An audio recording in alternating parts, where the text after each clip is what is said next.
This is That Guy Jig Sports Podcast. I am him, JIG. Subscribe, rate, and review. We're on Apple Podcasts. We're on Amazon, Spotify, or wherever you get your podcast. Just subscribe. Today's episode, you know what we're talking about. It's college football. It's the first leg of the three. You know what we're talking about. We're going to talk about the national championship. But before we start, Happy New Year's to everyone. Happy New Year's to you and yours. From mine to yours. So, but did you watch any of the games? Because I got something that I don't think many people are looking out for, man. Next year is going to be very fun for college football. If you don't think it's going to be fun watching Colorado, Utah, Arizona State go to the Big 12, listen to me. If you do not have some type of notion, this is that. Watch Big 12 football next year. The Big 12 next year is going to give us some thrilling games. There are teams transitioning and moving around all around college football. We know this to be true, but I'm telling you right now, the Pac-12 and Big 12 merger that pretty much happened is going to be the low-key savior of college football. And by that I'm saying they are going to keep it to where it's going to be hard to do a two-team super conference with the Big 12. I know a lot of people want to call it a truck stop league. Oh, I'm telling you folks, listen to the guy. Watch some Big 12 football if you can next year. If you get a chance, watch some Big 12 football. They got the best running back in America in the Big 12 football. In the Big 12, Oklahoma State, Ollie Gordon, is the best running back in college football. He's in the Big 12. Some of the best offensive minds are in the Big 12. But I'm going to hop off the Big 12's nuts right now. We're going to transition. We're going to transition because before we get to the big convo, I want to talk about the portal. You guys know how I am about the portal. But the portal, there's teams right now that, like I'm talking about for next year, I want you to be on. Ole Miss, Lane Kiffin, he's a very big critic of the portal. But I'm telling you, Ole Miss right now, according to On3, is a top 5 portal team. Right now, On3 has them at 3. Number 3, Ole Miss, watch out for them. The University of Missouri is number 5. Missouri is a team you want to watch out for. Washington's looking like they're going to reload. They're getting a transfer quarterback, Rogers from Mississippi State. So they're going to be going into the Big Ten not looking for a quarterback, but having one and having a battle-tested quarterback. A quarterback that can spin it. He can really spin the ball. Look out for SMU, first year in the ACC. They have a top 10 portal team. They have good boosters down there. They have good money. The ACC could use a lot of help. I'm going to say that one more time. The ACC could use a lot of help. NC State is in the top 10 as far as portals, representing the ACC. Syracuse hired a very good head coach from Georgia. They're getting very good transfers from Georgia and from everywhere else because the guy has a great track record. And that's how you know, because of the recruits he's getting this quick. If you don't know,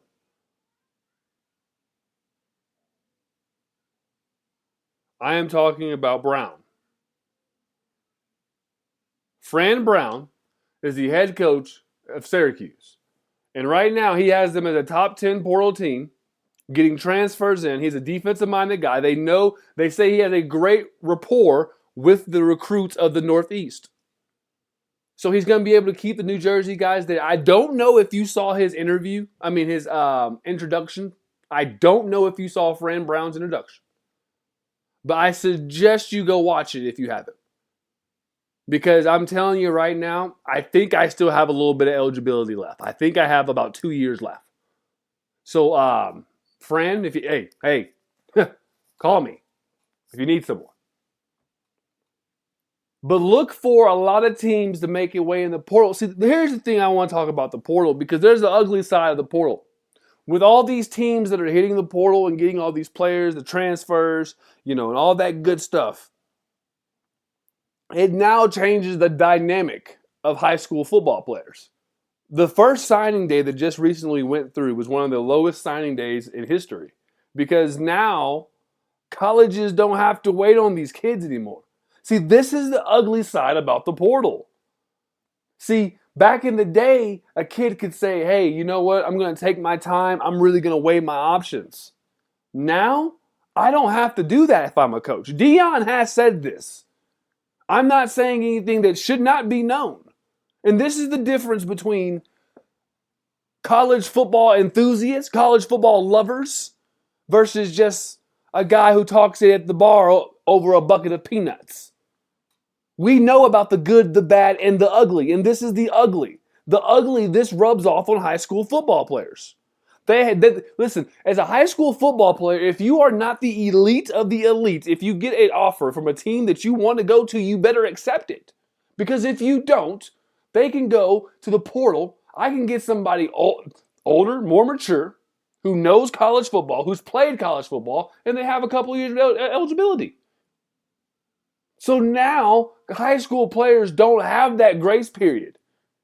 You don't have that period to go sit around and take all this time and do all this. All these kids you see doing this right now, that's the elite of the elite.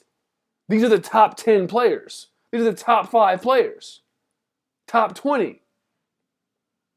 5 stars. 5-star plus. 4-star, 4-star and below. I don't believe you have that luxury anymore. Because why do I need to wait for a high school kid? I have to still develop this high school kid. Most high school players redshirt. Most of them do not touch the field as a freshman. There's a reason why Nick Saban said no NFL scout has ever asked me about their freshman year. They never asked that because you have to be developed. Now, if you get on the field as a freshman, yeah, you're a hell of a player. Because look across America of how many freshmen are playing, folks. That's how you know. And now with the portal, you mean to tell me that I don't have to go out here and chase these high school kids anymore? I don't have to go chase around. I don't have to be on the social media. I don't have to dance for recruits anymore. I don't have to wine and dine you. I can go get someone out the portal, bring them in for 1 year, bring them in for 2 years, and be productive. And guess what? When this one's done, I can go get another one. DJ Khaled, another one. DJ Khaled, another one. So this is the ugly side of the portal, and people aren't talking about this. There's a reason why National Signing Day, the first one, was so low. Because now, hey, I ain't got to wait for you. And now these kids are really starting to, they got to really pay attention. They got to really see who's signing who in the portal. I can't sign to your school as a quarterback knowing you just got 2 other ones. Ty Thompson was a 5-star quarterback at Oregon. He's transferring. He's in the portal. Why? Because they just signed another 5-star quarterback, and they also got Dylan Gabriel. What did I tell you guys? The years of Tua, Mac Jones, and Jalen Hurts in the same quarterback room are done. It's done. And that's what we're going to lead into our next point of this whole, it's ruining college football, the bowl season, the Big Ten's the best, the ACC's, the SEC's the king. It just means more. I'm here to tell you everybody has 5 wins. Every conference has 5 wins. Go count them up and get back to me. Comment below. Subscribe, rate, and review, and comment below if I'm wrong. But every conference has 5 wins. I'm telling you, folks, don't believe the humbug. Everybody who's bitching and complaining and saying, oh, the portal's ruining sports. Now, I am with this. They need to make the windows start till after the season. I don't like free agency during the season. I don't. But for all these people who are saying the portal is this, the portal is that, the portal is giving us evenness. It is giving us straight. No one can hoard talent. That's what people are mad about. The people who are upset are the ones who can't hoard talent anymore. Michigan, LSU, Bama, Georgia. These guys can't hoard all the talent anymore. And you can see that through the bowl records. I know we have opt-outs. Everyone has opt-outs. If you're not playing for a national championship, you have opt-outs. That is the game that we are in. That's the era we're in, folks. Get over it. Because it's not going anywhere. I saw a tweet the other day from a coach that said, if you opt out, you should be penalized. And by penalized, he suggested a percentage go back to the school or go back to the program. No. There's no way. The exact quote is this right here. Teams losing players to the transfer portal before the bowl game sucks. Here's an idea. To get players to play in the bowl games, you can't go get in the portal till after your bowl game. I agree. You shouldn't be allowed to hit the transfer portal until after your team is done, until your season is done. If you still want to sit out, you have to pay back 25% of your NIL. Doesn't apply to players entering NFL draft. And that is where I draw a big ass line in the sand. Because if that's the case, when these coaches leave, these coaches need to pay back 25% of their salary. These coaches need to do something when they get to leave. What are we talking about?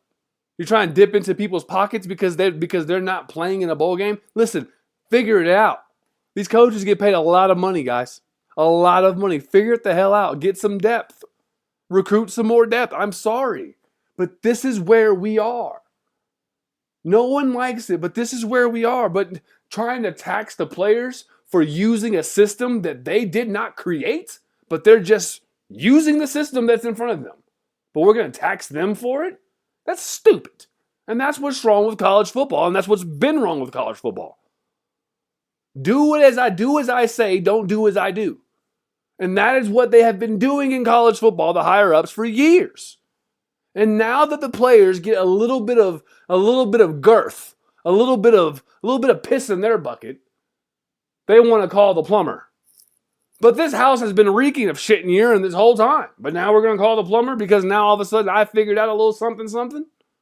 This is interesting. And this is why I say the NCAA is a bunch of pimps. They're the biggest pimps in America. They get to this, give out trinkling, and that's why I think also they're allowing just straight anarchy, straight chaos. So that way everybody comes back to them and say, please help, please help.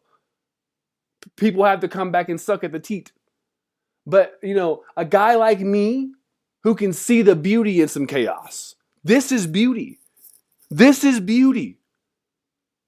The Pac-12, the Big Ten,